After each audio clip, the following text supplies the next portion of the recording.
इस कहानी को आप रात में सुनिएगा और ईयरफोन लगाकर सुनिएगा। यकीन मानिए आपके पैरों के नीचे से जमीन खिसक जाएगी। यह काफी ज्यादा डरावनी कहानी है, इसलिए आप यह फोन जरूर लगाने देना ताकि आपको यह कहानी अच्छे से फील हो जाए। तो चलिए कहानी को शुरू करते हैं। पुराना घर एक पहाड़ी पर खड़ा था, जिससे नगर का दृश्य दिखाई देता था।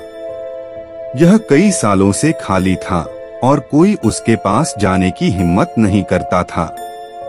कहा जाता था कि वहां उन लोगों के प्रेतों का वास होता था जो वहां मर गए थे। एक रात कुछ किशोरों ने घर जाने का निर्णय लिया। उन्होंने कहानियां सुनी थीं, लेकिन वे उन पर विश्वास नहीं करते थे। उन्हें लगा कि पुरानी जगह का अन्वेषण करना और देखना कि कोई भी डरावनी चीज है या नहीं मजेदार होगा। वे रात में घर पर पहुंचे। यह अंधेरा और शांत था और एकमात्र आवाज पेड़ों के बीच हवा की आहट थी। किशोर घर के सामने खड़े हुए उसे देखने के लिए उठे हुए थे। यह एक बड़ा 2 मंजिला घर था जिसकी छत काली खंभेलेदार थी। सभी खिड़कियां बंद थीं और सामने का दरवाजा अपनी खंभों से टकराने में था। यह जगह डरावनी है, किशोरों में से एक ने कहा। हाँ चलो कहीं और ने कहा।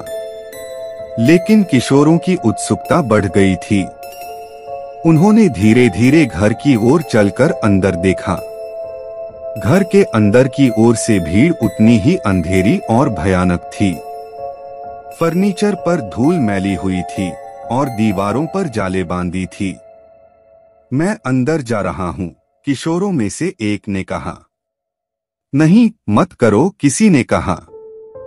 लेकिन किशोरों ने उन्हें नजरअंदाज कर दिया और उनके पीछे चले गए। वे घर में चले गए।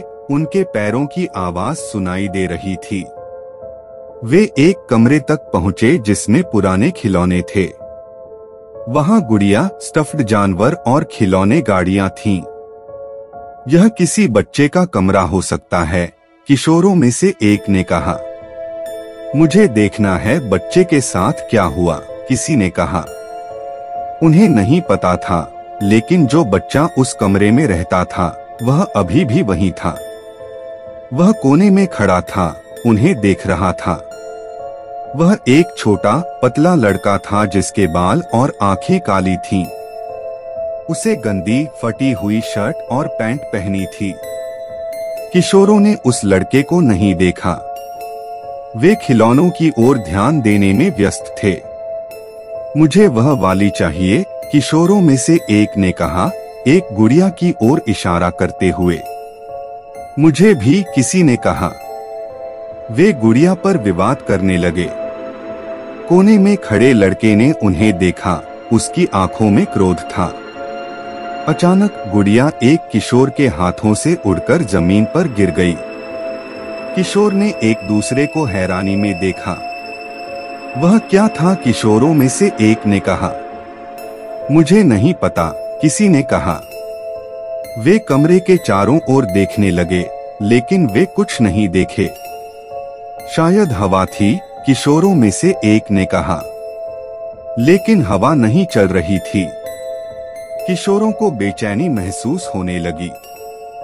उन्हें जाने की इच्छा हुई, लेकिन हिलने से डर लग रहा था। अचानक उन्होंने एक ध्वनि सुनी। वह एक कपड़ों के स्तवन में से आ रही थी, कपड़े पर खुरदरापन में। तुमने वह सुना, किशोरों में से एक ने कहा। हाँ, किसी ने कहा।